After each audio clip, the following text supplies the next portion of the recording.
또다시 반등을 보여주고 있는 이 비트코인이 과연 살아날 수 있을까요? 저는 살아날 수 있을 거라 생각합니다. 하지만 목요일에 있는 이 FOMC를 앞두고 변동성이 커질 가능성은 높겠죠. 자, 이게 선반영이 됐다면 올라갈 일만 남았습니다. 근데 오히려 케빈 워시가 이 FOMC 의장이 정말 안 좋은 발언을 하게 된다면, 매파적인 발언을 하게 된다면 그 변동성은 엄청 커지겠죠. 그 변동성 장세에서 살아남을 수 있는 이 방법에 대해서 말씀을 드릴 건데요. 자, 그리고 영상 마지막까지 보시면 제가 트레이딩 뷰 지표 이거 공유를 좀 드리고 있습니다. 롱, 셀. 자, 이렇게 해서 여러분들이 매매하시는 데 있어가지고 도움이 될 만한 내용을 제가 가지고 와봤는데요. 물론 최고점, 최저점 못 맞춥니다. 하지만 매매하는 데 있어서 확률 높은 자리에서만 나오기 때문에 이런 것들을 잘 확인해 보시면 좋을 것 같습니다. 네, 안녕하세요. 트레이더 버스입니다. 자, 지금 시장에서 가장 중요한 게 뭘까요? 바로 FOMC. 아까도 말씀드렸죠. FOMC 금리 결정인데 일단 동결 가능성이 보다 높습니다. 그런데 재미있는 건 가격보다 이 고래와 개인 투자자들의 움직임이 완전히 달라지고 있다는 점이죠. 오늘 보여드릴 이 온체인 데이터를 보면 개인 투자자들은 계속해서 바이낸스로 비트코인을 보내고 있는데 고래들은 오히려 거래소 유입을 크게 줄이고 있습니다. 이건 어떤 의미를 가질 수 있을까요? 그리고 FOMC를 앞두고 비트코인은 어떤 방향을 가질 수 있을까요? 자, 먼저 이 차트부터 보도록 하겠습니다. 자, 이게 검은색이 비트코인의 가격 차트인데요. 하늘색은 이 개인 투자자들이 바이낸스로 보내는 이 유입량, 보라색은 고래들의 바이낸스 유입량입니다. 여기서 말하는 거래소 유입은 비트코인을 바이낸스로 보내는 움직임을 의미하죠. 많은 분들이 거래소로 비트코인을 보내면 무조건 매도다 이렇게 생각하시는데 반드시 그렇지는 않습니다. 담보를 맡기거나 선물 거래를 하기 위해서 이 총알을 장전하거나 또는 자금을 이동하기 위해서 거래소를 잠시 스쳐가는 경우도 많기 때문이죠. 그래서 중요한 것은 얼마나 많이 보내느냐, 그리고 누가 보내느냐 이겁니다. 이번 데이터를 보게 되면 가장 눈에 띄는 게 딱 있습니다. 고래들의 이 거래소 유입이 크게 감소했다라는 거죠. 30일 기준으로 고래 유입은 6월 중순 이 70억 달러 수준에서 현재는 39억 달러까지 내려왔습니다. 무려 44%가 감소했죠. 이 말은 최근 한 달 동안 대형 투자자들이 거래소로 비트코인을 보내는 속도가 크게 둔화됐다는 뜻이거든요.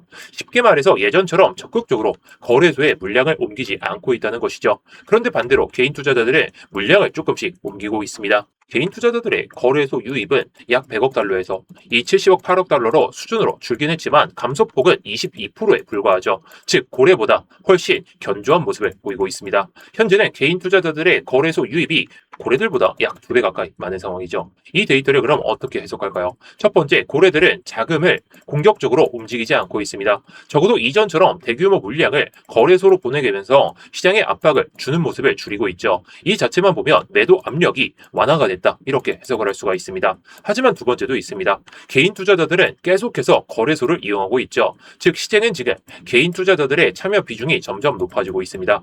이런 구간에서는 고래들은 이 방향을 정하기 전까지 개인 투자자들의 매매가 이 시장 변동성을 만들 가능성이 높겠죠. 자, 그럼 지금 이 현상이 왜 나타나고 있을까요? 아까 말씀드렸던 이 FOMC, 연준이 금리를 어떻게 결정하느냐에 따라서 시장 분위기가 완전히 달라질 수가 있습니다. 현재 시장에서는 금리 동결 가능성을 조금 더 높게 보고 있지만 일부에서는 금리 인상 가능성도 여전히 반영하고 있죠. 제 생각에도 금리 동결의 가능성이 상당히 높습니다. 근데 만약 예상보다 매파적인 결과가 나오거나 매파적인 발언이 나오게 되면 달러가 강세를 보일 것이고 국채 금리가 상승하게 되면서 비트코인 같은 자산 역시 단기적인 부담이 생길 수밖에 없습니다. 반대로 동결과 함께 이 비둘기파적인 발언이 나온다면 시장 심리는 빠르게 회복될 수가 있겠죠. 이 하락이 정말 FOMC를 앞두고 경계성 물량이었다면 결국에 이 모든 것이 해소가 되는 모습이 나올 수 있습니다. 그래서 지금 고래들은 이 큰 방향이 결정되기 전까지 목요일 새벽 3시 전까지 굳이 공격적으로 움직이지 않고 관망하는 모습을 보여주고 있는 것으로 볼 수가 있겠죠. 그래서 결국 중요한 건 FOMC 이후의 모습입니다.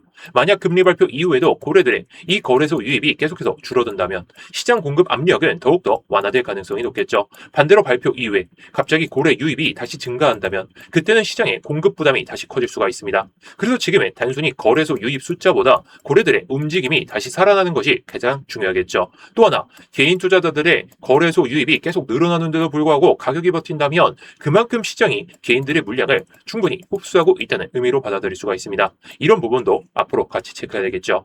자, 그래서 오늘 데이터의 핵심은 이겁니다. 현재 시장에서 고래들의 유입은 44% 감소했지만 개인 투자자들의 이 유입은 22% 감소에 그쳤다는 거.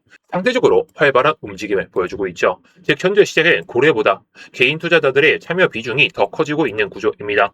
하지만 이 현상을 단순히 강세나 약세로 단정 지을 수는 없겠죠. 왜냐면 지금 시장은 FOMC라는 이 가장 큰 변수를 앞두고 대기 국면이기 때문입니다. 앞으로는 연준 발표 이후에 고래들의 거래소 유입이 다시 증가하는지 아니면 계속해서 감소하는지 공급 압력이 완화되는지 이런 걸 확인할 필요가 있습니다.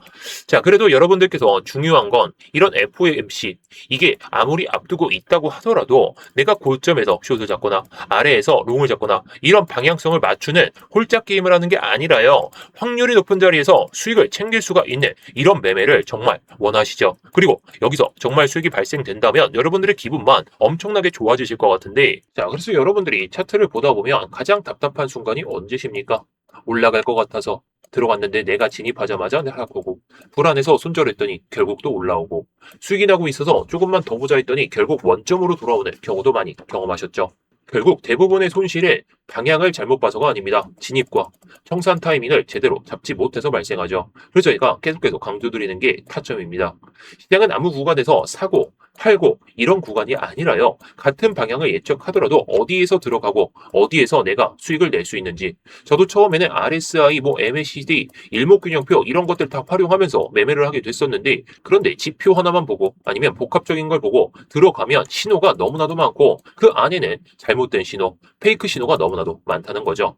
그래서 여러 보조 지표와 가격 흐름, 추세 구조를 동시에 확인할 수 있는 지금 이 사용하는 이 트레이딩 뷰 지표 여러분들께 다 공유를 드리고 있습니다. 직접 만들어서 현재 상황을 보여드리는 겁니다. 자, 이때 셀 신호가 나오고 나서 지금 올라타려는 모습을 보여주고 있기 때문에 조금 있으면 나올 것이라 보고 있습니다. 롱이라고. 자, 그런데 어떤가요? 이렇게 내려갈 수 있는 장세에서 롱, 셀 이렇게 나오는 겁니다.